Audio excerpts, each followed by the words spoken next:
कार्यक्रम की विधिवत शुरुआत करते हुए सबसे पहले मैं दीप प्रज्वलन के लिए शुरुआत करता हूं, और फिर उसके बाद हम लोग दीप प्रज्वलन के बाद कार्यक्रम की विधिवत शुरुआत करेंगे।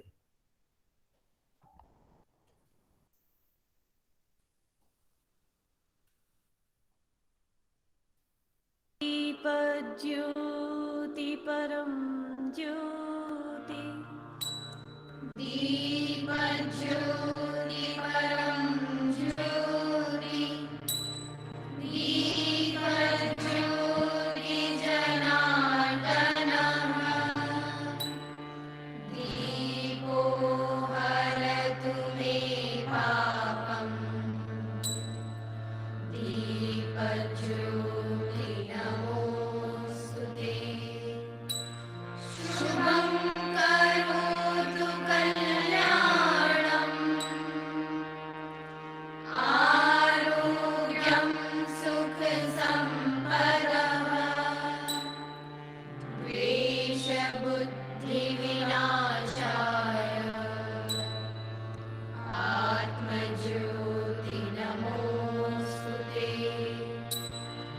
आत्मज्योति प्रदीप्ताय ब्रह्मज्योति नमोऽस्तुते। ब्रह्मज्योति प्रदीप्ताय गुरुर्ज्योति नमोऽस्तुते।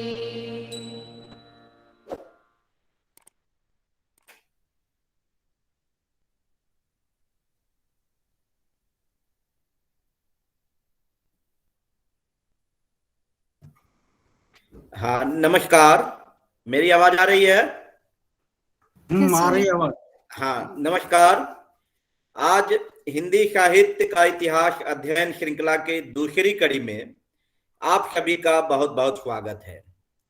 सबसे पहले मैं लक्ष्मीबाई महाविद्यालय हिंदी विभाग की विभागाध्यक्ष डॉक्टर अंशु सिंह झरवाल को आमंत्रित करूंगा कि वो आए और आज के वक्ता डॉक्टर आनंद पांडे जी का विधिवत स्वागत करें। अंशु मैम। जी सर। सर मेरी वॉइस आ रही है? वॉइस आवाज आ रही है? जी मैम, आ रही है। जी सर। आप सभी को मेरा नमस्कार।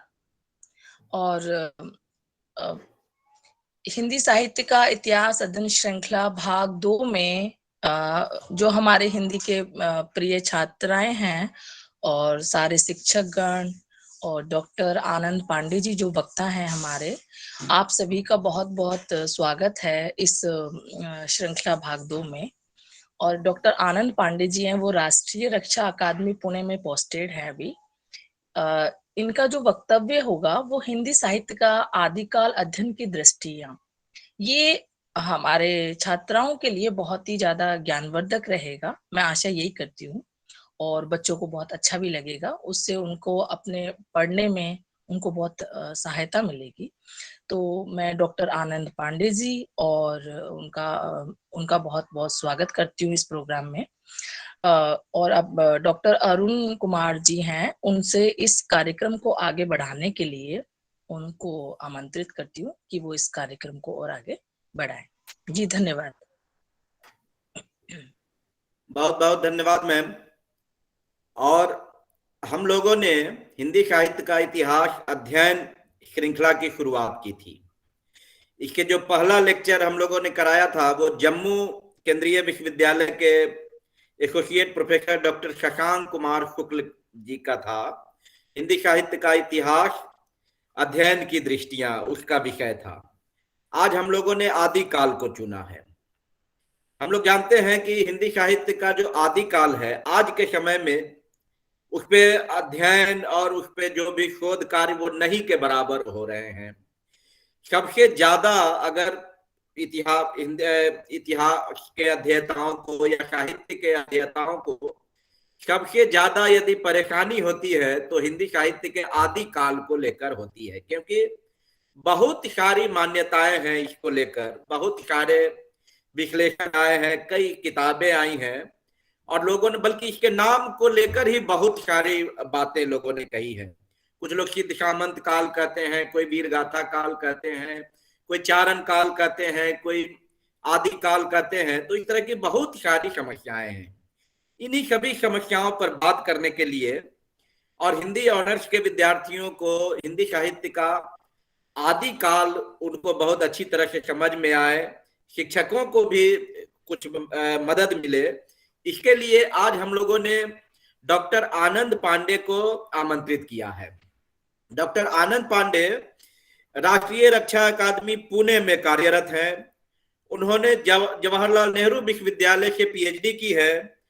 मीडिया पर सोशल मीडिया की राजनीति और डॉक्टर प्रोफेसर पुरुषोत्तम अग्रवाल के लेखों पर उनके किताब प्रकाशित हैं। बहुत कई पत्रिकाओं में उनके लेख हमेशा प्रकाशित होते रहते हैं। तो आज मैं डॉक्टर आनंद पांडे जी को आमंत्रित करूंगा कि वो आए और हिंदी साहित्य का आदिकाल अध्ययन की दृष्टिया विषय पर हमारा मार्गदर्शन करें, लक्ष्मीबाई महाविद्यालय के विद्यार्थियों का भी मार्गदर्शन करें। सर, आपका एक बार फिर से स्वागत है और सर आप आमंत्रित हैं। धन्यवाद अरुण जी। हिंदी विभाग लक्ष्मीबाई महाविद्यालय की अध्यक्ष doctor Anshu Singh Jharwal, doctor Manisha madam, Anu Sharma, doctor Anu Sharma ji, Naresh Meena ji, Manish Meena ji और डॉक्टर अरुण कुमार जी का मैं हार्दिक आभार व्यक्त करता हूं कि उन्होंने मुझे एक मौका दिया छात्रों से रूबरू होने का और आदिकाल पर फिर से थोड़ा बहुत अपने ज्ञान को, जानकारियों को ताजा करने का। जैसा कि अरुण जी ने कहा, जो समस्याएं हैं आदिकाल के अध्ययन की, वो कुछ इस तरह की हैं कि हम लोग पिछले 70-80 सालों में, 70 सालों में कुछ नया देखने को उस पर कम ही मिलता है। और हिंदी साहित्य का जो इतिहास है उसके आरंभ में हमें जो इतिहास की किताबों में थोड़ा सा संक्षेप में जानकारियां दी जाती हैं और उसमें मोटा मोटी कुछ रचनाओं का जिक्र होता है, उनके रचनाकारों का जिक्र होता है और उन रचनाओं के आधार पर क्या प्रवृत्तियां बनती हैं उनका जिक्र होता है। पर मुश्किल सबसे बड़ी यही है कि ये जो उपेक्षित काल है, ये सबसे उपेक्षित काल है, सबसे आदि काल है, सबसे पुराना है, शुरुआत है जहां से हिंदी का साहित्य माना जाता है।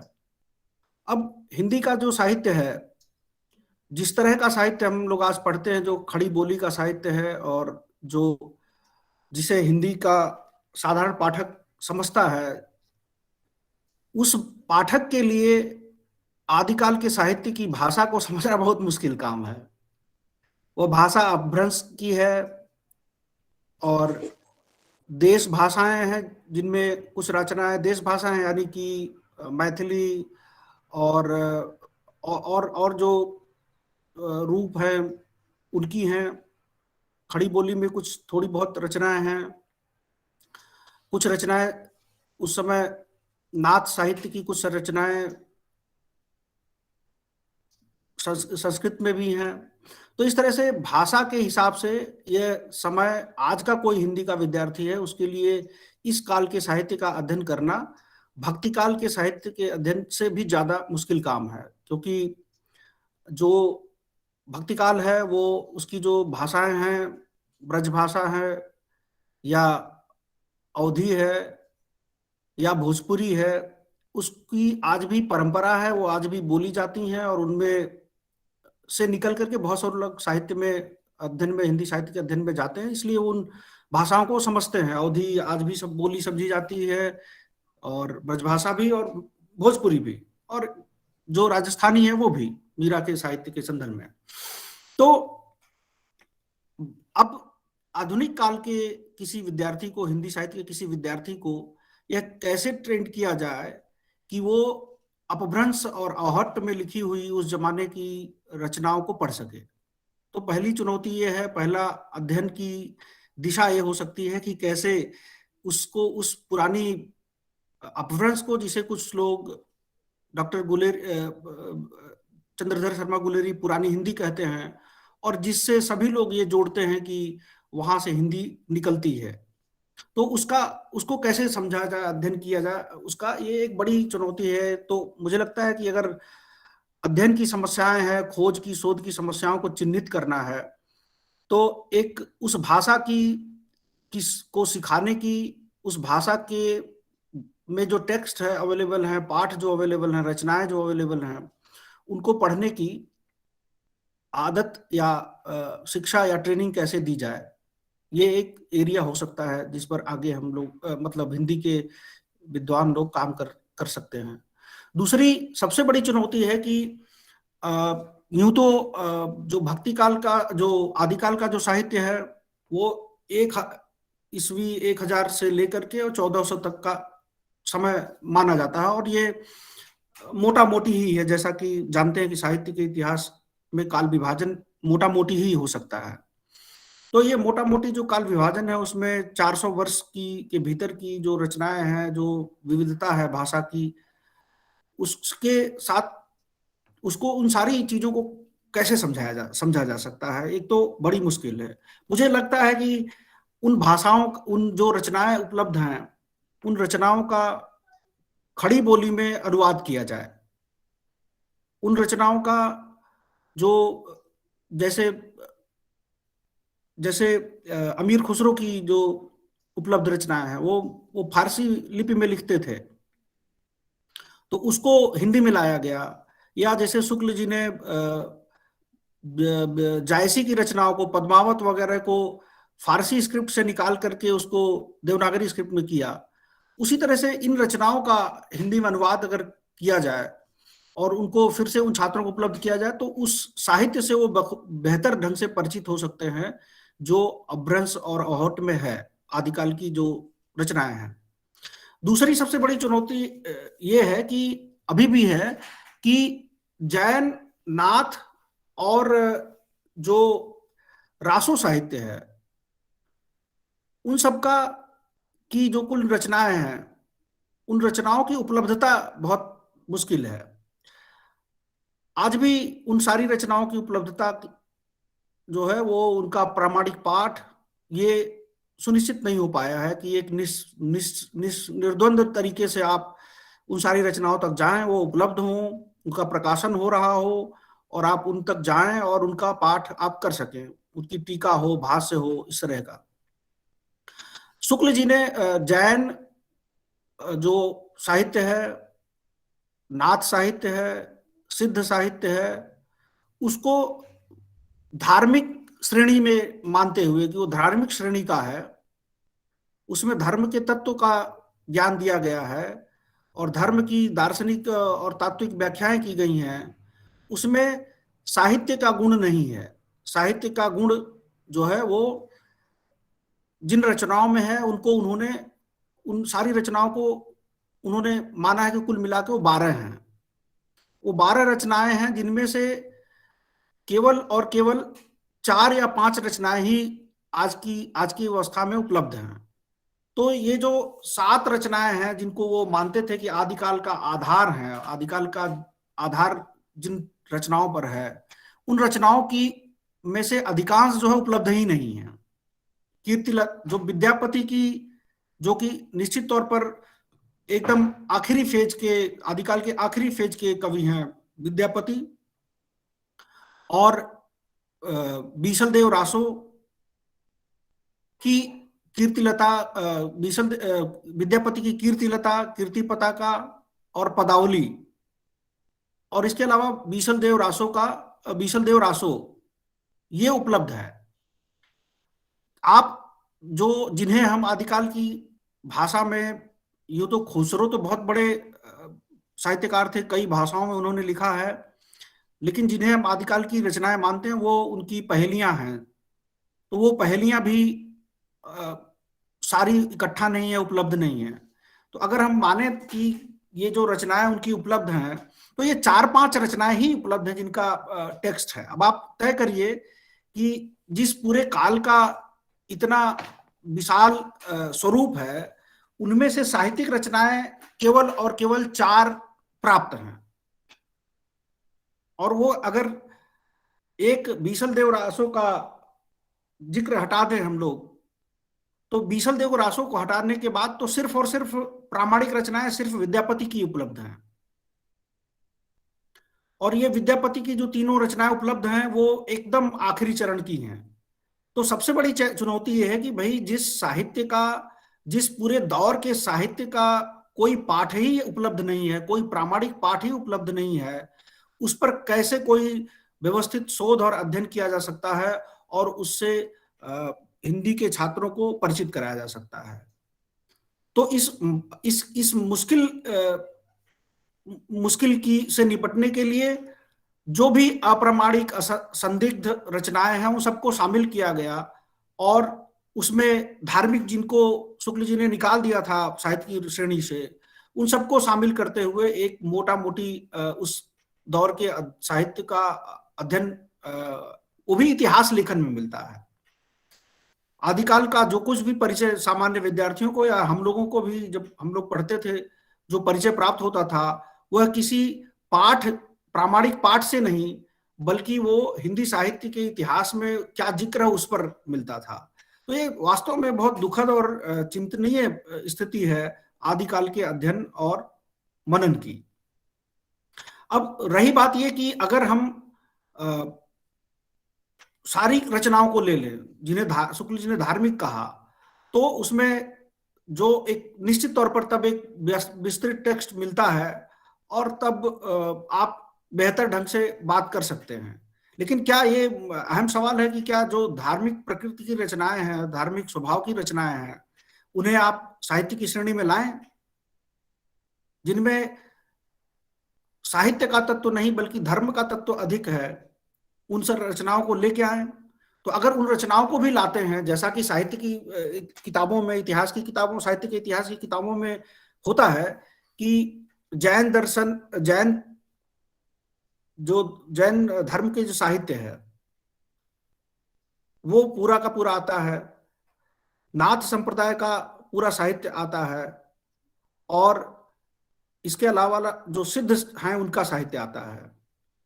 तो उनमें से भी नाथ साहित्य का, जो नाथ गोरखनाथ की रचनाएं हैं, वो प्रामाणिक रूप से उपलब्ध हैं काफी हद तक, और जैन मुनियों और जैन विद्वानों ने जो जैन साहित्य है उसको, उस पर भी काम किया, वो भी उपलब्ध है।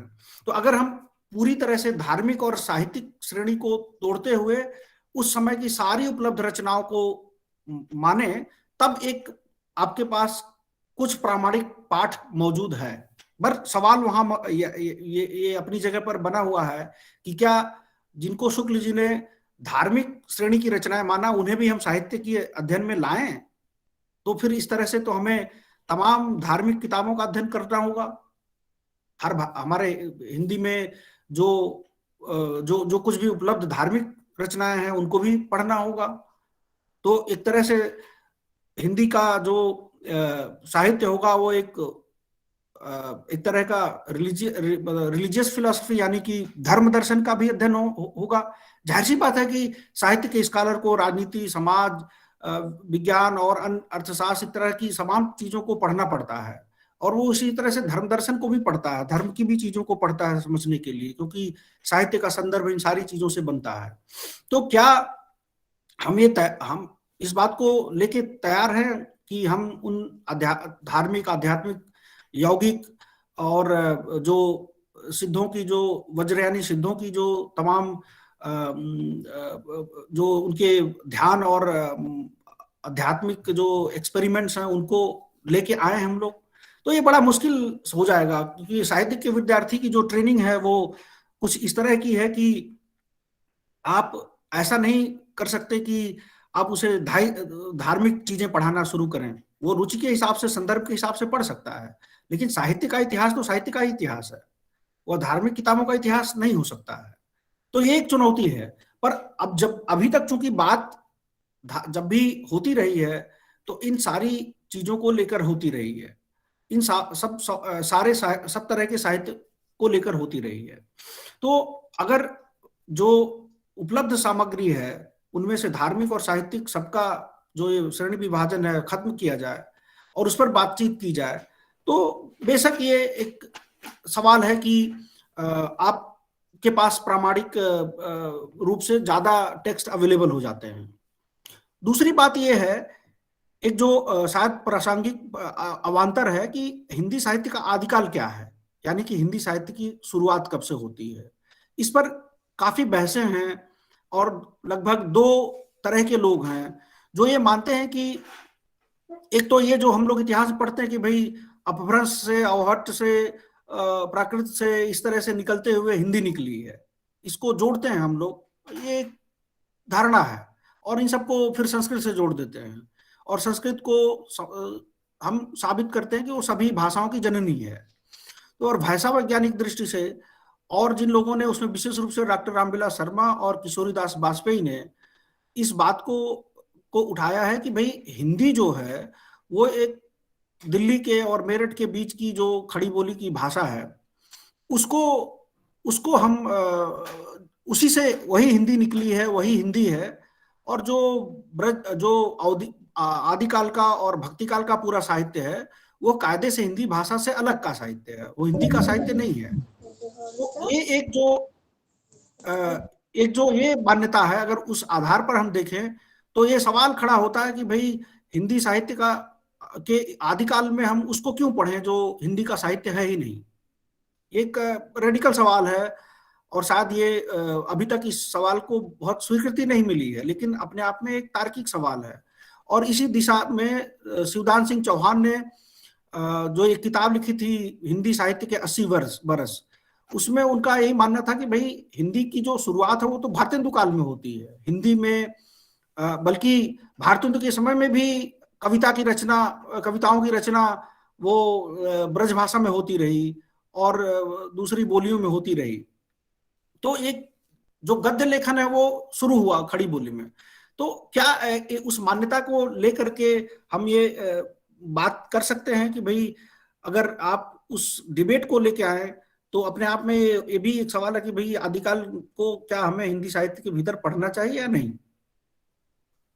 तो इस मान्यता के आधार पर तो आदिकाल के अध्ययन का सब कुछ खारिज हो जाता है। पर चूंकि अभी तक ये प्रामाणिक रूप से यह स्थापित नहीं हुआ है, मतलब स्थापित क्या बल्कि स्वीकृत नहीं हुआ है, तार्किक रूप से स्थापित है, तो आदिकाल का जो पूरा समय है, जो 400 वर्ष का समय है, जो साहित्य है, उसको लेकर निश्चित तौर पर जो हमें कई दिशाओं में काम करना होगा। जिससे आपका टॉपिक है आदिकाल के अध्ययन की दिशाएं, तो उन दिशाओं में अगर हम बात करें तो पहला वही आया कि जो भाषा वैज्ञानिक दृष्टिकोण है कि भाई उस समय का जो साहित्य है वो आज का हमारा जो सिंपल हिंदी का भाषा है उसका साहित्य नहीं है, वो दूसरी भाषा अपभ्रंश है, वो अवहट्ट है, वो मैथिली है। तो उस साहित्य को कैसे हम लाए, तो एक भाषा वैज्ञानिक सवाल है कि भाषा विज्ञान की दृष्टि से उस पर काम है और उस पर काम हुआ भी है।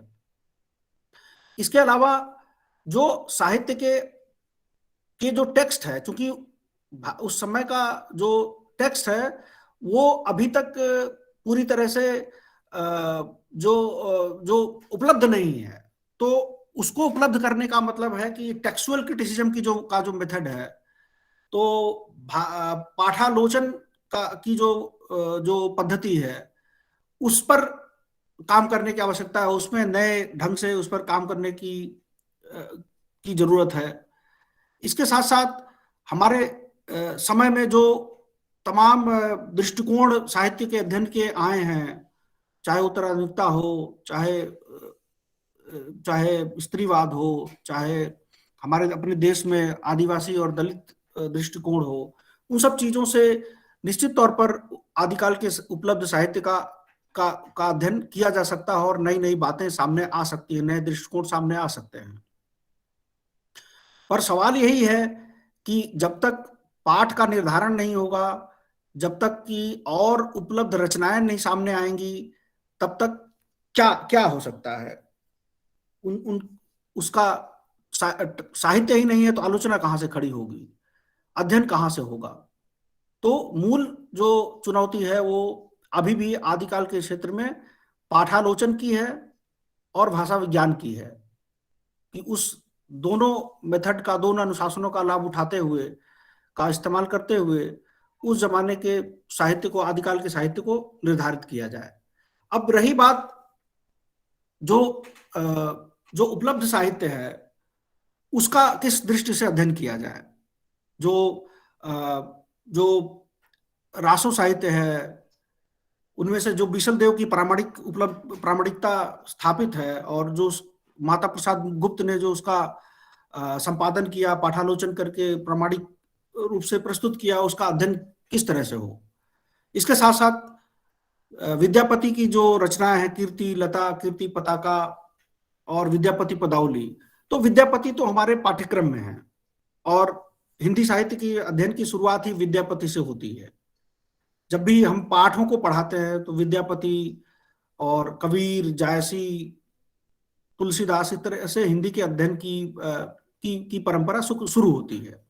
पर उसमें कोई वैसा आदिकाल का जो शुरुआती साहित्य है वो पढ़ाया नहीं जाता है, रासो साहित्य पढ़ाया नहीं जाता है। कहीं कहीं बीसल देव रासो पाठ्यक्रमों में है, जहां तक मेरी जानकारी है। तो अब सवाल ये है कि उनको जिन जिन बच्चों से आपको परिचित कराना, उनका टेक्स्ट तो अवेलेबल हो, उनका जो पाठ है वो तो अवेलेबल हो, उनको पाठ्यक्रमों में लगाया जाए और उनको पढ़ाया जाए। अगर जरूरत पड़े तो उनका भाष्य और उनका अनुवाद भी किया जाए। पर जो हमने देखा कि भाई आदिकाल की जो ये विरासत है वो जैसी भी है, लेकिन उसने अपने आप में क्या स्थान अर्जित किया है यह महत्वपूर्ण नहीं है, बल्कि मुझे लगता है कि उसने हिंदी साहित्य की परंपरा को किस तरह से दिया है, रिक्त के रूप में क्या दिया है, विरासत में क्या दिया है। तो जब हम ये देखते हैं कि विरासत में क्या दिया है, तो हमें दिखाई देता है कि जो हिंदी साहित्य की जो तमाम प्रवृत्तियां हैं, चाहे रीतिकालीन हो, चाहे भक्तिकालीन हो, चाहे सूफी प्रवृत्तियां हो, और चाहे वीर गाथाओं की प्रवृत्तियां हो, उन सब की शुरुआत आदिकाल में से होती है। आदिकाल से ही कबीर की जो परंपरा है वो शुरू होती है। रामचंद्र शुक्ल ने अपने इतिहास में लिखा है कि जब वो ये कह रहे थे कि जब वो संस्करण निकाल रहे थे, तो दूसरा संस्करण, तो उसमें उन्होंने कहा कि मुझे बावजूद इसके कि मैंने सिद्ध और नाथ साहित्य को हमने अलग कर दिया है, धार्मिक कैटेगरी में डाल दिया है, बावजूद इसके मुझे वज्र यानी सिद्धों की रचनाओं पर विस्तार से लिखना पड़ा है, उसको और विस्तृत करना पड़ा है, क्योंकि इसलिए करना पड़ा है क्योंकि कबीर की जो पूरी पृष्ठभूमि है आदिकाल में होती है, और उसका पृष्ठभूमि को स्पर्श किए बिना कबीर की परंपरा और जो पृष्ठभूमि है उसको आप नहीं समझ सकते। यानी कि कबीर की जो विचारधारा है, कबीर का जो अंदाज है, कबीर की जो तेवर है, जो दर्शन है, उसकी जो जड़ें हैं वो आदिकाल में हैं। इसके साथ साथ जो रासो साहित्य है, जिनको फुटकल रचनाएं या लौकिक रचनाओं की श्रेणी में डाला गया, उन रचनाओं में रीतिकालीन प्रवृत्तियां हैं, जहां की राज दरबार में रहते हुए और साहित्य रचना, अपने आश्रयदाता की प्रशंसा और उसके मनोरंजन के लिए जो है वो उसके मनोरंजन के लिए श्रृंगार परक रचनाएं, जिसमें स्त्रियों के नक्सिक सौंदर्य का वर्णन है। ये पूरी परंपराएं आगे चल करके मध्यकाल में, रीतिकाल में फैलती हैं। इसके साथ साथ जो वीर जो आश्रयदाताओं की प्रशंसा है, वो भक्ति काल में तो डिसकंटिन्यू है, लेकिन उसके उत्तर मध्यकाल यानी जो रीतिकाल है उसमें फिर से वो प्रबल है।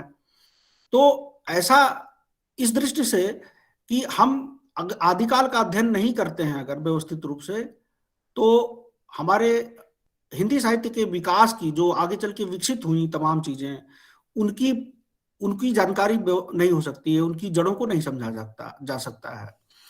इसके अलावा जो एक संघर्ष है सत्ता और साहित्य का, वो भी स्पष्ट होता है। जैसा कि आप देखते हैं कि हमेशा जो साहित्य है आज के समय में, या अब ये मान के चलता है कि उसका संघर्ष जो है वो सत्ता से, क्योंकि सत्ता अनुशासित करती है, चाहे वो धर्म सत्ता हो या राज्य सत्ता हो, और या कोई भी किसी भी प्रकार की संस्थानिक सत्ताएं हो, वो साहित्य को चुनौती देती हैं। तो इस दृष्टि से आदिकाल का अध्ययन बहुत महत्वपूर्ण होगा कि उन लोगों ने अपने समय में सत्ता और साहित्य के साथ क्या तालमेल बैठाया और किस तरह से बैठाया।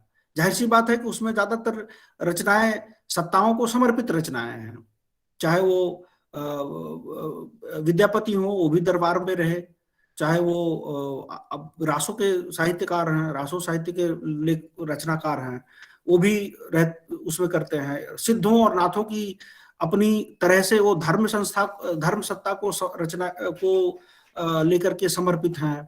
तो एक तरह से सत्ता और साहित्य के संबंधों को लेकर, जो कि आधुनिक साहित्य आलोचना का एक प्रमुख हिस्सा है, कि साहित्य जो है वो सत्ताओं के लिए समर्पित नहीं होगा, बल्कि उसके साथ एक द्वंद्वात्मक संबंध स्थापित करेगा। तो अगर उस दृष्टिकोण को और उस मान्यता को भक्ति आदिकाल पर लागू किया जाए, तो हम ये देखेंगे कि उस जमाने के तमाम साहित्यकारों ने सत्ताओं से या तो समझौते किए या उनकी तारीफ में रचनाएं की। और तो फिर क्या जो क्रांतिकारी या माने जो प्रगतिशील साहित्य की जो विचारधारा है, प्रगतिशील साहित्य का जो स्वरूप है, क्या हमें वो उस दौर में मिलता है, आदिकाल के साहित्य में मिलता है? उसकी हम क्या वो सामंतवादी जैसा कि राहुल सांकृत्यायन ने कहा था, उसको आदिकाल का नामकरण करते हुए, कि वो सिद्ध सामंत काल है, उसका नाम सिद्ध सामंत काल का रखना चाहिए। क्यों? क्योंकि कोई केंद्रीय सत्ता नहीं है। सामंतवाद जो है वो एक उस समय की अर्थव्यवस्था और राजव्यवस्था है। तो उस सामंतवाद से और लड़ते हुए सामंतवाद की प्रशंसा में, तो हमारे बाद के तमाम आलोचकों ने सामंतवाद का विरोध किया। तो क्या रीतिकाल का जैसे विरोध किया गया, उस तरह से आदिकाल की रचनाओं का अध्ययन किया जाए, उनका आलोचनात्मक पाठ किया जाए, तो क्या मुझे लगता है कि उस समय के साहित्य का मूल्यांकन बेहतर ढंग से हो सकता है। तो अब मुझे तो कुछ जनरल बात इस तरह से करनी थी। मुझे लगता है कि समय हो गया क्या अरुण जी? हाँ सर, अच्छा लग रहा है, लेकिन अगर और भी कुछ है तो, नहीं तो प्रश्न आमंत्रित करेंगे हम लोग। हाँ, प्रश्न रहेगा, प्रश्न के माध्यम से हो सकता है और कुछ निकले। जी जी जी। तो बहुत अच्छा रहा सर। और सर ने जैसा कि बताया, डॉक्टर आनंद पांडे सर ने, कि हिंदी साहित्य का आदिकाल कई तरह के अंतर्विरोधों से भरा हुआ है। देखिए, इस समय के साहित्य का जो अध्ययन करते हैं हम लोग, तो लेकिन पाठ नहीं है हमारे पास। नामकरण शुक्ल जी करते हैं, लेकिन जो रचनाएं लाते हैं उसमें से 8 रचनाएं जो है वो अप्राप्य हैं। तो जो एक पाठ को लेकर जो हमारा जो पाठालोचन की पद्धति है, कि साहित्य का अध्ययन कर हम लोग उस समय की प्रवृत्तियों का अध्ययन करेंगे, तो आदिकाल के साथ एक बहुत बड़ी परेशानी है। दूसरी परेशानी भाषा को लेकर है, क्योंकि बाद के जो भक्ति काल, रीति काल, आधुनिक काल के साहित्य में जो भी भाषाएं हम लोग पढ़ते हैं, वो भाषाएं आज भी मौजूद हैं। लेकिन जो हिंदी साहित्य के आदि काल में जो रचनाएं जिस भाषा में है, वो भाषाएं लुप्त प्राय है। एक तरह से मैथिली को छोड़ दिया जाए, मैथिली चूंकि विद्यापति ने मैथिली में रचनाएं की, और वो आदि काल के अंतिम समय की रचनाएं हैं।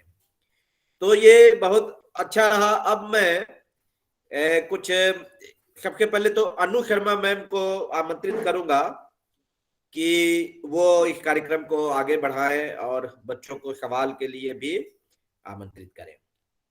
अनु Sharma ma'am. Thank you sir. Sir बहुत ही अच्छा रहा।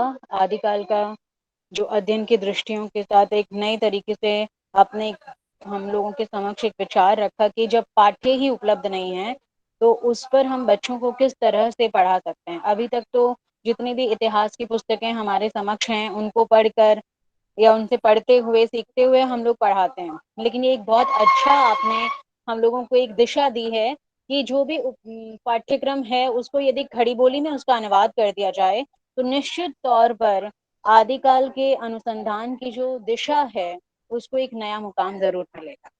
ठीक है, तो यहाँ क्योंकि मैं देख रही हूँ मेरे मोबाइल में तो बिल्कुल 70 लोग के आसपास, 65 या 70 के आसपास लोग जुड़े हुए हैं। तो जितने भी विद्यार्थी या शिक्षक गण हैं जिसका कोई प्रश्न है या आदिकाल को लेकर, आप लोग क्योंकि बेटा हिंदी साहित्य का इतिहास पढ़ चुके हो, हिंदी साहित्य के विद्यार्थी हो, हिंदी ऑनर्स के विद्यार्थी हो, तो अगर आपके मन में कोई प्रश्न उठ रहा है तो यहाँ पर आप बिल्कुल निसंकोच होकर अपना प्रश्न रख सकते हैं।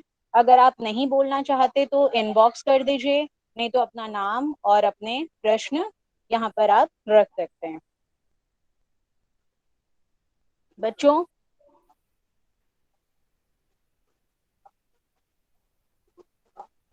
जैसे सर जब बोल रहे थे, हाँ बोलो बेटा।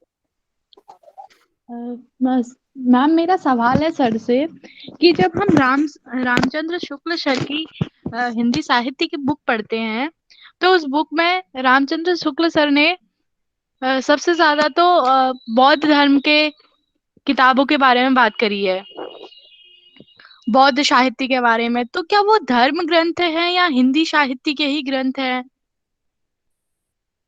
कि आप मुझसे पूछ रही हैं? जी सर, आपसे ही प्रश्न है, सारे प्रश्न आपसे ही हैं सर। आप लोग भी कुछ मदद करें।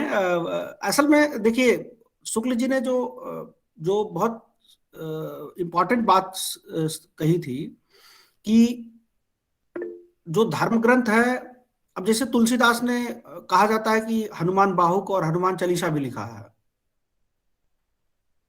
और जो कुल मिला के ज्यादा धार्मिक नेचर का है, तो उसे नहीं साहित्य में आप लोगों की आस्था हो सकती है कि भाई आप उस चीज को मानते हो, लेकिन तुलसीदास की जो सबसे साहित्यिक रचना है, कवितावली हो गई, दोहावली हो गई और रामचरितमानस, उसे ही पढ़ाया जाता है।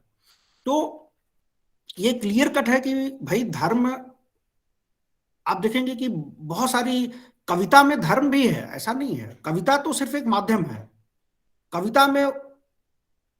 कविता में भाषा में गद्य में बहुत सारी चीजें हैं, सब कुछ उसी माध्यम से आता है।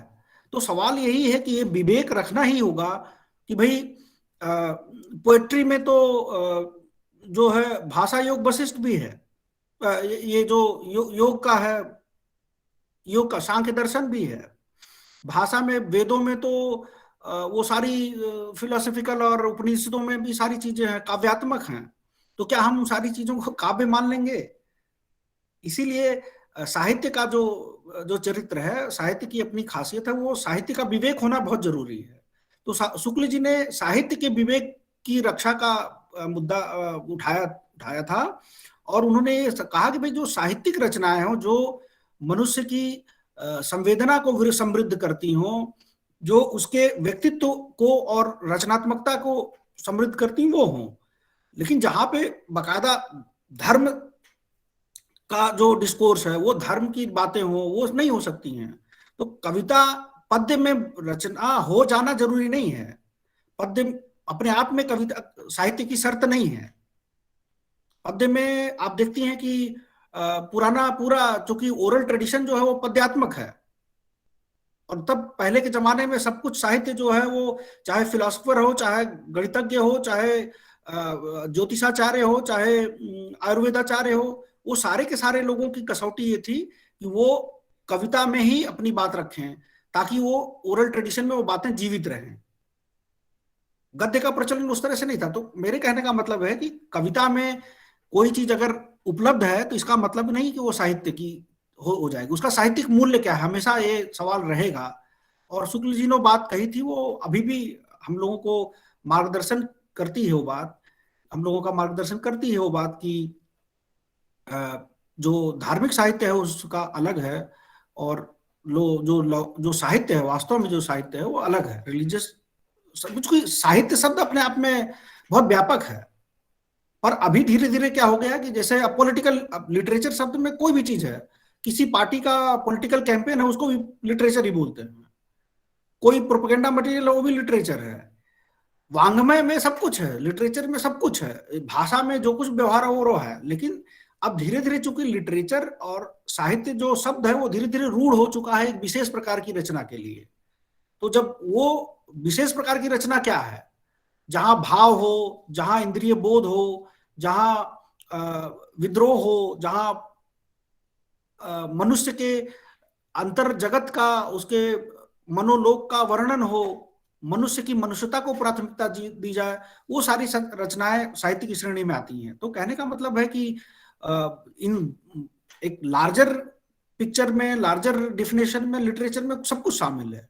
पर लिटरेचर एक विशेष प्रकार की चीज है, एक विशेष प्रकार की कला है और विधा है। उसका हमेशा ध्यान रखना होगा कि उसमें ऐसा ना हो कि साहित्य में आप गैर साहित्यिक चीजों को पढ़ें और पढ़ाएं, तो मुझे लगता है कि वो विवेक ही भ्रष्ट हो जाएगा। सर यहाँ पर मैं कुछ कहना चाहूंगी। जी। जैसे आचार्य रामचंद्र शुक्ल ने उनको धार्मिक साहित्य मानते हुए उन पर ये टीका टिप्पणी की थी कि वे सांप्रदायिक शिक्षा मात्र हैं, इसलिए हाँ, उन्हें शुद्ध साहित्य की कोटि से हम लोग बाहर रखते हैं। बिल्कुल बिल्कुल। लेकिन बच्चों, जैसे हम लोग आप लोगों को पढ़ाते हैं कि जैसे जैसे नित्य नवीन शोध होते हैं और हमेशा हम पुरानी किताबों को या पुराने ग्रंथों को आधार बनाकर अपने शोध की दिशा तय करते हैं, तो वहीं पर जब आचार्य हजारी प्रसाद द्विवेदी हिंदी साहित्य के आदिकाल की बात करते हैं तो वो रामचंद्र शुक्ल की यहाँ पर बहुत ही विरोध करते हैं और वो कहते हैं कि यदि हम इस टिप्पणी पर जाएं तो वो अपना तर्क देते हैं कि धार्मिक प्रेरणा या आध्यात्मिक उपदेश होना काव्य का बाधक नहीं समझा जाना चाहिए। ठीक है, अन्यथा हमें संस्कृत की रामायण, महाभारत और भागवत को भी साहित्यिक सौंदर्य से परे समझना पड़ेगा। तो यहाँ वो उन चीजों का समर्थन कर रहे हैं।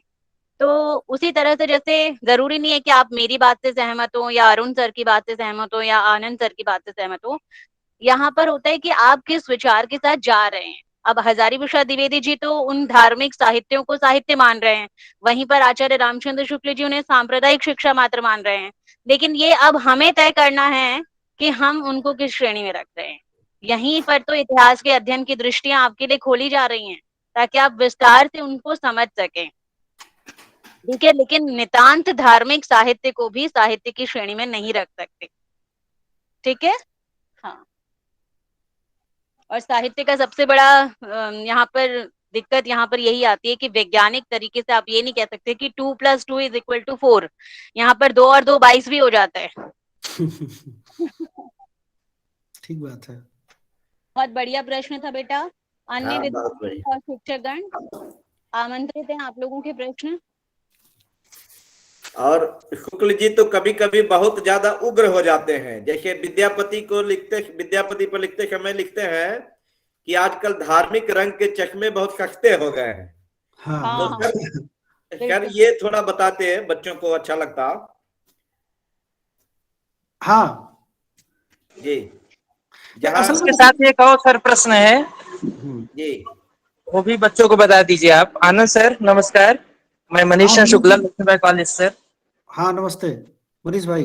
सर जो इतिहास लेखन की जो पद्धतियां हैं, जैसे हम बोलते हैं, कहते हैं ना कि काल क्रमानुक्रमी पद्धत है, वैज्ञानिक पद्धत है, विधेयवादी है, समाजशास्त्री पद्धत है, जिसमें आप जानते ही हैं कि विधेयवादी जिसको हम प्रमेय कहते हैं तो ताय के जाति, वातावरण तथा रचना क्षण से प्रभावित है आचार्य शुक्ल जी का लेखन, जिसमें बोलते हैं कि साहित्य के इतिहास को समझने के लिए उससे संबंधित जातीय परंपराओं, राष्ट्रीय और सामाजिक वातावरण एवं सामाजिक परिस्थितियों का अवलोकन विश्लेषण जरूरी है। लेकिन इसमें परंपरा का को नहीं जोड़ा गया है, जो हजारी प्रसाद द्विवेदी कहते हैं। सर, तो यहाँ बच्चों को थोड़ा सा ये बता दीजिए कि जो इतिहास लेखन की पद्धतियां हैं, चाहे समाजशास्त्री हो, विधेयवादी है, तो हजारी प्रसाद द्विवेदी का जो लेखन है और रामचंद्र शुक्ल का जो लेखन है, वह किस प्रकार एक दोनों से भिन्न है और किस पद्धति को हम श्रेष्ठ पद्धति मान सकते हैं इतिहास लेखन के अध्ययन के समय? देखिए, ये तो हिंदी आलोचना का बहुत डिबेटेड टॉपिक है, जिस पर एक पक्ष जो है बाद में लेकर के रामविलास शर्मा ने शुक्ल जी को डिफेंड किया और हजारी प्रसाद द्विवेदी को उन्होंने की आलोचना की, और नामवर सिंह ने दूसरी परंपरा की खोज लिखा और उसमें हजारी प्रसाद द्विवेदी की इतिहास दृष्टि को विस्तारित किया, जस्टिफाई किया। तो कुल मिला के है कि देखिए, जो जहां तक मुझे मानना है वो ये कि शुक्ल जी जो है वो एक मॉडर्न और व्यक्ति थे और ज्यादा धार्मिक ढंग से चीजों लिटरेचर को नहीं देखना चाहते थे वो, और वो ऑब्जेक्टिव चीजें हैं, बहुत ही वस्तुनिष्ठता उनमें है। तो वो ये एक चीज कहते हैं कि भाई उनका जो बुनियादी जो लोग इसमें अंतर दिखाते हैं, और बाकी ना, जब आप शुक्ल जी की इतिहास पद्धति से जाएंगे तो द्विवेदी जी ने उसी इतिहास पद्धति की बहुत सारी चीजों को हूबहू कॉपी भी किया है ना। और बहुत सारी चीजें जिसको रामविलास शर्मा ने दिखाया कि भाई इसमें अंतर क्या है। आदिकाल को शुक्ल जी ने आदिकाल कहा, फिर उसमें सारी जनरल बातें कही, फिर उन्होंने तय किया कि जो अवेलेबल टेक्स्ट हैं उनके आधार पर हमें जो 10-12 रचनाएं हैं उनमें से ज्यादातर रचनाएं वीर गाथा का वाली हैं, तो उन्होंने उसका एक नाम तीसरे प्रकरण में नाम रखा है उसका वीर गाथा काल। तो अब कोई अगर ये बोले कि भाई आपने वीर गाथा काल क्यों रख दिया, आपने आदिकाल क्यों नहीं रखा, जबकि उन्होंने बकायदा आदिकाल ही नाम रखा है। आदिकाल में एक धारा उन्होंने रख दी, अब मध्यकाल धारा रखी उन्होंने, उत्तर मध्यकाल धारा रखी, फिर मध्यकाल में उन्होंने भक्तिकाल को रखा, अब उसमें ज्ञानाश्रयी शाखा। तो इस तरह से जो डिवीजन उन्होंने किया, जो तरीके से कैटेगराइज किया, उस पद्धति को कोई चुनौती नहीं दे पाया। हजारी प्रसाद द्विवेदी इन सारी पद्धतियों को लेके चलते हैं। सवाल सिर्फ और ये है कि जो शुक्ल जी है ना, वो शिक्षित जनता का, सब उनके इतिहास में जो रेखांकित करने वाली बात है कि शिक्षित जनता की चित्तवृत्ति, शिक्षित जनता का ध्यान रखते हैं, और द्विवेदी जी लोक को ध्यान में रखते हैं। जो अशिक्षित है या जो साधारण जनता है उसकी मान्यताएं हैं उसको ध्यान में रखते हैं। और जो दूसरा अंतर है जो है कि आदिकाल से लेकर के और भक्तिकाल के साहित्य में शुक्ल जी बराबर इस्लाम को रेफर करते हैं, इस्लाम के शासन का, इस्लाम के आक्रमण का रेफर करते हैं, और उसमें भक्ति की जो भक्ति की जो उद्भव है उसको वो ये देखते हैं कि भाई चूंकि चारों तरफ से निराश हो गया था हिंदू समाज, तो वो भक्ति में लग गया, ऐसा मानते हैं। जबकि द्विवेदी जी इस बात को खारिज करते हैं, वो कहते हैं कि भाई अगर इस्लाम नहीं भी आया होता तो भी हिंदी का जो साहित्य है वो भारतीय चिंता धारा का स्वाभाविक विकास है, उसमें कोई खास फर्क नहीं है, वो 16 आना लगभग वैसा ही होता जैसा कि वो था। तो मतलब ये दो बिंदु है जो भक्ति के उदय को लेकर के, और साथ में जो साहित्य को देखने का नजरिया कि लोक और शिक्षित जनता का, वो दोनों को लेकर के। बाकी आप देखेंगे कि जहां जहां थोड़ी बहुत बात नई उन्होंने कहने की कोशिश भी की है, वो मिला जुला करके रामचंद्र शुक्ल के रास्ते पर ही चले हैं। कोई, मुझे नहीं लगता कि कोई बहुत उलटफेर करने की कोशिश की उन्होंने, जहां सहमति असहमति का सवाल है, लेकिन कोई खास उलटफेर नहीं करने की कोशिश की। जैसा अनु मैडम ने कहा कि वो धार्मिक प्रेरणा को साहित्य, भाई ये धार्मिक प्रेरणा द्विवेदी जी अगर कह रहे हैं तो शुक्ल जी धार्मिक प्रेरणा की बात ही नहीं कर रहे हैं। तो धार्मिक प्रेरणा की बात कर रहे हो तो खुद ही वो रामचरितमानस है तुलसीदास को कभी नहीं मानते, पर उन्होंने माना है। उन्होंने धार्मिक प्रेरणा अपने आप में समस्या नहीं है, धर्म का कोई नायक अपने आप में समस्या नहीं है, बस बात यह है कि उसका नायक का चरित्रांकन मनुष्यता लिए हुए है कि नहीं, उसकी सर्वत्र पूजा हो रही है या नहीं, तो जाहिर सी बात है कि वाल्मीकि का रामायण हो या तुलसीदास का बहुत रामायण हो, बढ़िया, बहुत बढ़िया सर। उसमें उसमें बकायदा राम एक मनुष्य की तरह से आए हैं, उनके संघर्ष आए हैं, कोई पूजा की थाली में परोस कर नहीं आए हैं वो। तो धार्मिक प्रेरणा समस्या नहीं है। तो द्विवेदी जो जो कह रहे हैं वो शुक्ल जी की बात को थोड़ी काट रहे हैं। शुक्ल जी कहने का मतलब है कि जो इतिहास लेखन का जो तरीका है शुक्ल जी द्विवेदी जी का, उसमें कोई खास अंतर नहीं है, कोई खास संघर्ष नहीं है, और हो भी नहीं सकता है। जो भी व्यवस्थित तरीके से लिखेगा वो उसमें थोड़े बहुत प्रकार अंतरों के साथ अपनी बातों को ऐड करेगा। शुक्ल जी का इतिहास लेखन जो है वो माइलस्टोन है, उसमें सिर्फ आप ऐड कर सकते हैं, आप उसको उठा के फेंक नहीं सकते हैं। ऐड करने में द्विवेदी जी ने भी खूब ऐड किया है, और ज्यादातर बातें उन्हीं उन्हीं की कही हैं, उन्हीं के हिसाब से चले हैं वो। आज शुक्ल जी ने ज्ञानाश्रय और प्रेमाश्रय का कैटेगराइजेशन किया, भक्तिकाल नाम उनका दिया हुआ है, कौन काट दिया कि भक्तिकाल भक्तिकाल नहीं है? किसी की हिम्मत नहीं है कि जो कहते कि भक्तिकाल का नाम कुछ और होना चाहिए। उन्होंने गद्यकाल दिया, आधुनिक काल को आधुनिक काल नाम दिया, प्लस गद्यकाल नाम दिया। किसकी हिम्मत है कि जो कहते कि भाई ये गद्यकाल नाम नहीं होना चाहिए? क्योंकि गद्य की प्राथमिकता है, गद्य 90% कवर करता जा रहा है। उपन्यास जो है दुनिया का सबसे लोकप्रिय साहित्य रूप हो चुका है वहां पे। तो कहने का मतलब है कि दोनों की जो मनीष चंद्र शुक्ल जी ने बात कही कि दोनों की चीजों में जो भी बाद में आएगा वो ऐड कर सकता है। द्विवेदी आज भी शुक्ल जी का जो इतिहास लेखन है वो अपनी जगह से हिला नहीं है। कि जब आप उसको ये मान लें कि अपर्याप्त है, ये मिश्र बंधु विनोद की या शिव सिंह सरोज की या ग्रियर्सन के इतिहास की कैटेगरी में चला गया, ऐसा नहीं है। आज भी यही मजबूत है, इसको आप खारिज नहीं कर सकते। बस ये लगातार ये मेरुदंड का काम कर रहा है। शुक्रिया सर। धन्यवाद।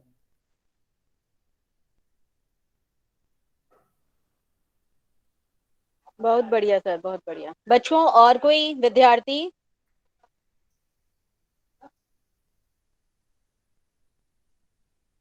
शुक्रिया मनीष सर, बहुत अच्छा प्रश्न था आपका। हमारा भी ज्ञानवर्धन हुआ।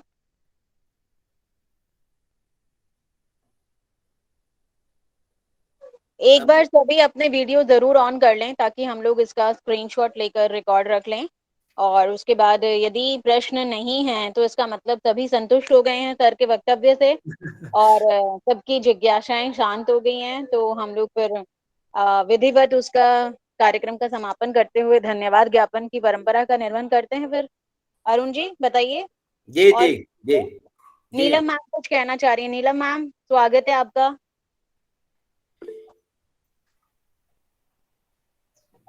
नीलम मैम। हाँ जी, हाँ जी। पहले तो आनंद, डॉक्टर आनंद पांडे सर को अरे का मैम बहुत बहुत नमस्ते। आप सर मत कहिए, आप यही हैं। नीलम मैम वीडियो ऑन कर लीजिए। नहीं, अवस्था नहीं है ऑन करने की। अच्छा अच्छा, तो आप इसी कॉलेज में हैं मैडम? हाँ, इसी कॉलेज में हूँ आनंद अरे नमस्ते मैम, नमस्ते। जी। हेलो, मेरी आवाज आ रही है? हाँ मैम, हाँ बिल्कुल बिल्कुल। हाँ, तो पहले तो लक्ष्मीबाई कॉलेज में आपका स्वागत है और बहुत अच्छा लगा कि वर्चुअल ही सही आपसे रूबरू हुआ गया। अरे मैम बहुत दिन बाद दिख रही हैं आप। तो मैंने कहा कि अरुण जी तो बताएंगे नहीं कि नीलम मैडम भी हमारे साथ ही जो है पढ़ा रही हैं। मैम नहीं, इसको नहीं पता है। तो अच्छा लगा कि आपने आदिकाल पर हमारे बच्चों को इतनी ज्ञानवर्धक चीजें बताई, क्योंकि आदिकाल हमेशा से उलझा ही रहा है और हम लोग भी जब पढ़ते थे तो उलझन में ही रहते थे आदिकाल को लेकर। और जैसे जैसे बड़े हुए और ज्ञान का पट जब धीरे धीरे खुला तब जाकर पता चला कि आदिकाल क्या है।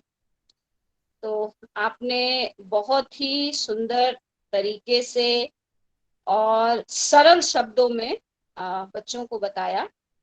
तो इसके लिए मैं आपका आभार व्यक्त, हालांकि मुझे आना नहीं था लेकिन चूंकि आपसे बात करना था इसलिए मैं कूद गई हाथ दिखाकर। अरे मैम धन्यवाद। आप बहुत अच्छा लगा, आपसे भेंट हो गई। हाँ, तो बहुत अच्छा लगा और बहुत जी बहुत आभार आपका। धन्यवाद, धन्यवाद मैम। ओके। नीलम मैम का भी बहुत बहुत आभार। किस लिए? हाथ खड़ा करने के लिए? यही आ, तो अनु मैम। हाँ जी, अनु मैम को बुला लीजिए सर। सर आनंद पांडे जी, सर आपका बहुत अच्छा वक्तव्य रहा था। धन्यवाद मैम। बच्चों के लिए तो बहुत ही ज्यादा ज्ञानवर्धक है। टीचर्स को तो ये है कि चलिए ठीक है, क्वेश्चंस हैं तो क्रॉस में भी हमें भी कुछ बहुत वाली चीजें मिली हैं, क्योंकि हम लोग बच्चों को पढ़ाते हैं। तो आदिकाल तो सच में विवाद वाला है, उसके अंदर नामकरण को लेकर सबसे बड़ा। और ये क्वेश्चन भी बच्चों को हमेशा पूछा ही जाता है, जब पेपर आता है तो ये जरूर आता है ये वाला क्वेश्चन। नामकरण जो सवाल सबसे बड़ा रहता है ये। हाँ बिल्कुल बिल्कुल सर, ये सर हम भी बच्चों को इम्पोर्टेंट क्वेश्चन में ये जरूर मार्क करते हैं कि बेटा ये जरूर याद कर लेना, ये तो आएगा कम से कम। तो अनु मैम, आप धन्यवाद ज्ञापन के लिए मैं आपको आमंत्रित करती हूँ। और जो हमारे सीनियर टीचर भी हमारे यहाँ पर प्रेजेंट हैं, मीनू खनेजा मैम, नीलम जी से तो आपकी बात हो गई है, मनीषा मैम हैं, और हमारे काफी टीचर्स ने तो शायद क्वेश्चंस पूछे हैं। इसके अलावा अमिता, पूनम रानी, सुमन सर, आप सभी टीचर से मिल लीजिए। आप सबका सभी टीचर अभिवादन है। अमिता मैम सर यहाँ पर बैठे, मुझे लगता है कैमरा ऑन नहीं करना, कि वो नीलम वाली बात होगी ना, कि वो उस स्थिति में नहीं है कि कैमरा ऑन कर। सब लोगों का अभिवादन है। और आप लोग मनीष जी मास्क हटा लीजिए। मनीष जी शायद ट्रैवलिंग में है, ये ट्रैवलिंग में होंगे या फिर बाहर है शायद, इसीलिए मास्क लगाया हुआ है। तो एक फोटो के लिए आप लोग ऑन कर लीजिए, बच्चा आप लोग भी कर लीजिए कि सर के साथ हमारा सबका एक फोटो हो जाएगा। आप लोग वीडियो ऑन कर लीजिए अपना कैमरा, सारे बच्चे और सारे कैमरा ऑन कर। टीचर्स भी ऑन कर लीजिए, अमिता, पूनम, सुमन, रविंदर जी, मनीष जी, सर हमारे यहाँ 3 टीचर्स का स्टाफ है इस टाइम पर। अमिता कैमरा ऑन कर लो। सभी टीचर, शायद 2 या 3 टीचर अभी एब्सेंट हैं। मैं अभी कैमरा नहीं ऑन करूंगी, घर पे ही हूँ पर ना। चलिए, जो मुझे भी जानते होंगे, तो कर ही लीजिए। अरुण जी आप sir Amita ma'am, Mishra ma'am भी जेएनयू से हैं, वो आपसे बात करना चाह रही हैं कि आप भी उन्हें जानते होंगे। अमिता बात कर लो। हाँ आनंद जी, शायद मैं गोविंद जी के साथ। हाँ मैम, नमस्ते नमस्ते। बिल्कुल पहचान गया, क्या बात है। अच्छा रहा वक्तव्य, मैंने पूरा सुना है। धन्यवाद मैम, ऐसे ही। हाँ अच्छा लगा, अरुण इस तरह के काम कर रहे हैं, लोगों को जोड़ रहे हैं, और अच्छी बात है।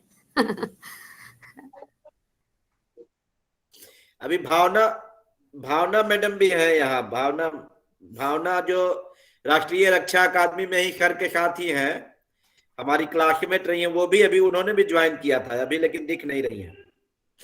हाँ ज्वाइन किया था भावना शुक्ला ने भी, देखा था मैंने। भावना, हाँ। चलिए बच्चों, माइक कैमरा ऑन कर लो एक बार। वाह, कई सेमेस्टर बीत गए, खैर बच्चों का चेहरा हम लोगों ने नहीं देखा और हमारा चेहरा बच्चों ने नहीं देखा। बिल्कुल दुखद है ये, जो कुछ भी है, क्या कहा जाए कोरोना का। लेकिन यह है कि दिल्ली विश्वविद्यालय के अध्यापकों को नमन है कि इतना संगठित और इतनी ताकत के साथ काम करते हैं कि असर डालते हैं। बाकी जगहों पे तो अध्यापकों की वो एकता भी नहीं है और वो ताकत भी नहीं है, और आप लोग लगातार इतनी क्लासेस लेते हैं। मैं सलाम करता हूँ आप लोगों को। बिल्कुल सर, क्लासेस रेगुलर होती है हम लोगों की, हम सिलेबस भी पूरा कराते हैं, टीचर्स हैं, इंटरनल असेसमेंट भी पूरा सर यहाँ पर होता है, और बच्चे का टीचर है पूरा संतुष्ट करने की कोशिश करते हैं उनको, कि बच्चों को कोई चीज उनका छूटे नहीं। हम लोग सर है भी बच्चों के लिए ही ना, तो इस वजह से हाँ जी हाँ, पूरा टाइम देते हैं सर स्टूडेंट को, टीचर। सर एक बात और कहना चाहूंगा, ये जो कार्यक्रम हो रहे हैं सब हमारी टीचर इंचार्ज अंशु सिंह झरवाल जी हैं, बहुत मतलब अच्छी है। आप कह सकते हैं ना कि लोकतंत्र का जो सबसे बड़ा मूल्य है वो है स्वतंत्रता, इससे बड़ा कोई मूल्य नहीं होता सर। तो वो हमें स्वतंत्रता मिली है कि हम बेहतर तरीके से कार्यक्रम आयोजित कर सकते हैं, और अंशु मैम के मार्गदर्शन में एक काम करने का जो उत्साह है, ललक है, रुचि है, वो और बढ़ती है। तो इनका जो सानिध्य है सर, इस कारण ही ये सब कार्यक्रम हो पा रहे हैं, जिसके कारण जो है अंशु जी का हम लोग बहुत आभार व्यक्त करते हैं ऐसे कार्यक्रम कराने के लिए, और हम लोग को निर्देशन देने के लिए। क्या मैम? धन्यवाद सर। पर सर ये आपकी अंशु मेहनत है। मैं तो अंशु चाहती हूँ कि आप टीचर्स हैं सारे आगे अंशु बढ़े अंशु और मैम, अच्छे अच्छे आनंद काम सर कह रहे हैं, अंशु मैम अंशु आपकी मैम, तारीफ में शायद आप सर भी कुछ इतनी कह रहे हैं। इतने बड़े डिपार्टमेंट के अध्यक्ष हैं और चारों तरफ बहुमत से आपका शासन चल रहा है। हाँ सर हाँ, मेरे से नहीं सर, इन लोगों से चल रहा है सर। सर हर बहुत बड़ी टीचर बात सर है, मेहनत बहुत बड़ी करता है बात तो है। सर काम आगे होता है। एक टीचर सर कुछ नहीं कर सकता। इतना तो सर हम सद्भाव है सारे आप लोगों मिलकर में, बहुत सर अच्छा उस लग चीज रहा है को मैम करें। देखकर। जी सर, जी सर। पिक ले लीजिए सबका, कैमरा ऑन करके फिर धन्यवाद ज्ञापन के लिए अनु जी को इनवाइट कर दीजिए। जी मैं मीनू खनेजा, तो पूरी टीम को ही बहुत बहुत बधाई। मैम मीनू मैम कुछ बोलिए। मीनू मीनू नहीं मैम, बस, कैमरा ऑन कर नहीं इतना लीजिए। अच्छा बोल रही हूँ कि अब बोलने की वही जरूरत ही नहीं, इतना अच्छा लेक्चर हो गया। मीनू मैम तो कैमरा ऑन कर लीजिए, हम देख लें आपको। अरे आप तो सही अवस्था इसलिए में हो, इतना मुझे पता है। नहीं, फिर हम लोग इसका विधिवत ऑफिशियल तरीके से धन्यवाद ज्ञापन करके कार्यक्रम को समाप्त करते हैं फिर। मीनू मैम कीजिए ये। हाँ, मीनू मैम है जो हमारी सीनियर मोस्ट टीचर है, नमस्ते मैम, नमस्ते। सबसे सीनियर है हमारी। नमस्ते मैम।